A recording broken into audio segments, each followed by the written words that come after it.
Raquel's character is going to play a major role in Power Book 3 Raising Kanan, and the early glimpse that we've got from her in the trailer proves nothing else. She's portrayed to be this queenpin who's not going to bend her knees for anyone. She's reluctantly going to accept Kanan for who he is very early on, and she's going to have to protect him from time to time, just like we saw in the drive-by shootout scene. But I'm going to go through all things Raquel, her character description, what we saw from her in the trailer, and what we can expect, similarly to the way we broke down Kanan and Jukebox's character. So if you are new to the channel, then remember to smash the subscribe button if you want to see everything Power Book 3 related over the coming months. But let's get into this character breakdown and what to expect from Raquel Thomas in the first season of Power Book 3. Now Raquel is the mother to Kanan, auntie to Jukebox, and she's going to be the middle child to her two brothers, Marvin who's the oldest and Lou-Lou who's the youngest. She's also going to be romantically involved with Symphony Bosque, and we're going to see a few different sorts of traits from her. She's the breadwinner for her family, she's deadly but also capable of love, and the person behind this love is going to be her son Kanan, and she wants to keep Kanan away from the streets and the life that she's in, and we heard her warn him in the trailer that these streets don't play, to stay out of grown folks' business.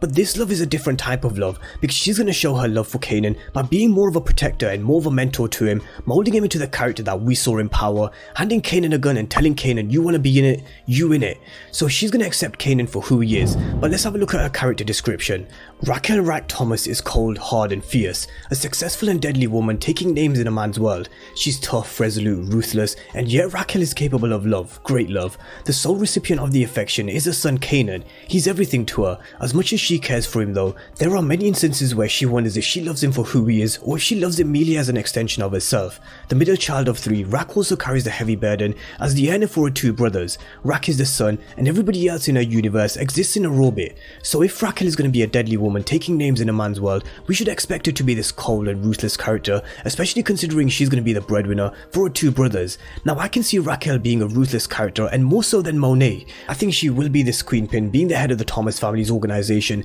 having each family member play their particular positions. But she's not going to have an easy ride, and it's never going to be easy with a female trying to take names in a man's world, as it says in a character description. We saw her telling Unique she wasn't going to kneel to nobody, so it looks like she could have a war on her hands at some point, and she's going to have her troubles and issues along the way, and Kanan is going to be someone who causes some of these headaches for Raquel, as she wonders if she loves him for who he is, or if she loves him merely as an extension of herself. The trailer itself did a full circle from the beginning, where Raquel wanted Kanan to stay away from the streets, to us then seeing Raquel giving Kanan a gun, and she's going to be one of many mentors to Kanan. She's going to accept Kanan for who he is very early on, because she knows there's only one path he's heading down, and either he does it with her or without her. She'll realize he's better off learning the inner workings of the family business the way she wants. In one of the early teasers, we heard Raquel telling Kanan that these streets don't play, and you're only as good as your crew. So the teachings have already begun prior to the trailer we saw, and they're not going to waste time in showing us two sides to their relationship early on in season 1. This is why we're going to see her telling Scrappy to teach Kanan the inner workings of the family business,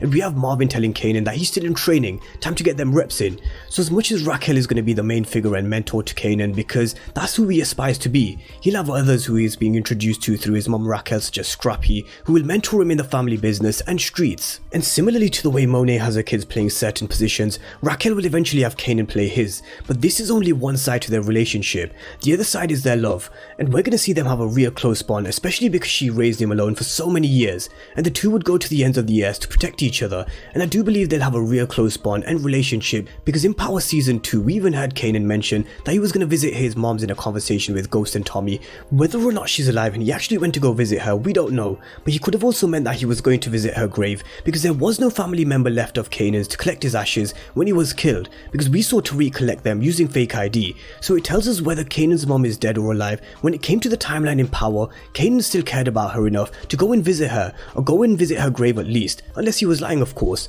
but I'm sure Power Book 3 Raising Kanan will have the answers to all of that, whether she remains alive and about their relationship. But with Raising Kanan being set in the 90s, it's going to be a lot more realistic and a raw version of Power, and you know what they say about drug dealers, they either end up dead or in jail. But we saw in the early teasers that were released for Power Book 3 Raising Kanan how protective Raquel is of Kanan, telling him that he needs to stay out of grown folks' business as Kanan wants to get out on the corners. It's always been Kanan and I versus everybody, ain't nobody ever gonna get between my son and me, and they were the words of Raquel, as she's really gonna wear her heart on her sleeve when it comes to her love for Kanan, just like how she wears Kanan's name around her neck. And if you're wondering what I'm talking about, then you just have to zoom into this picture right here where Raquel is wearing a necklace bearing Kanan's name, and this is what I mean with Raquel wearing her her heart on her sleeve when it comes to her son. I think she's going to go to the ends of the earth to protect him, and it's going to be a similar type of relationship to what we've seen in Power Book 2 Ghost with Tariq and Tasha. We've seen Tasha and Tariq do anything to keep each other safe. We saw Tariq kill Ghost. Instead of letting his mom pull the trigger, he killed his own best friend Kanan to protect Tasha and his family,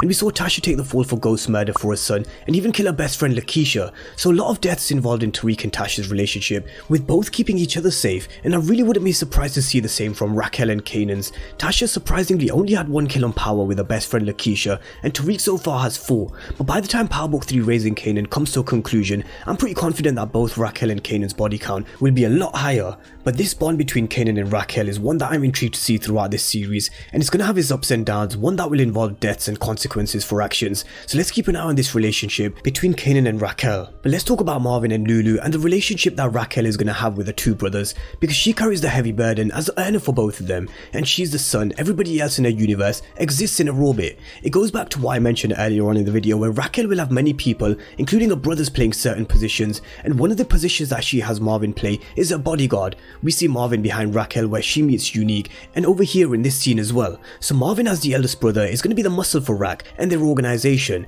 and Lou-Lou is going to be Raq's confidant, who Raquel will trust a lot more when it comes to decision making, because Lou-Lou is more the right hand man to Raquel, as she's trusting of Lulu's judgment a lot more than Marvin, whereas Marvin's decision and ideas are just dismissed by the two. Interestingly, we never heard much about Kanan's family apart from Jukebox in Power, but we're going to learn everything to do with Marvin and Lou-Lou and Raquel's relationship with them, but more on them separately when I do release my character breakdown videos on Marvin and Lou-Lou in the coming days. But Unique, let's talk about Unique and how he's going to play a role with Raquel, because this is going to be Raquel's main rival as we come into season 1 of Raising Kanan, and he's going to be the biggest drug kingpin in South Jamaica, Queens, and they're going to be the center of attention for domination of the streets. And we saw them meeting in the trailer with Unique telling her that she can't afford a war right now, but regardless of whether she can afford a war, she's not going to bend down to nobody, she's not going to be kneeling to nobody, and Raquel's character seems like she's going to be someone who's hard to break, and what comes from their rivalry is yet to be seen, but I'm sure it's going to involve a lot of violence, death, drugs, and struggle for power, everything we normally associate with power in rivalries,